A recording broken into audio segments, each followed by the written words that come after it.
আর ফল পরিবর্তন বলতে কীভাবে মন ফলের উপযোগী ফলটা আমরা কী পাবো? তাহলে আমাদের আত্মার যে ফল, সেই ফলগুলো আমাদের কি আগে জানতে হবে। যে ফলের দ্বারা পরমেশ্বর পিতা পরিষ্কার করার পরে আমাদেরকে আরও ফল দান করছে। তাহলে আমি এখন একটু ওই গালাতিয়াতে যাব 5:22। কিন্তু আত্মার ফল গালাতীয় 5:22 কি 22 পদে কি বলছে দেখুন।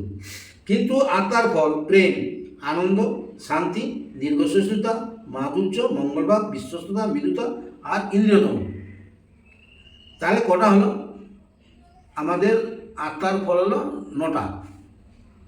9টা ফল আমাদেরকে পেতে হলে সম্পূর্ণভাবে মন পরিবর্তন করতে হবে। আর সেই মনটা যতক্ষণ না পরিবর্তন করছি, এই আত্মার ফল, উপযোগী ফল, যে ফলটা আমাদের কাজে লাগবে, সেই ফলটা প্রথম ফল হলো কিনা প্রেম। আমাদেরকে মনের মধ্যে প্রেম আনতে হবে।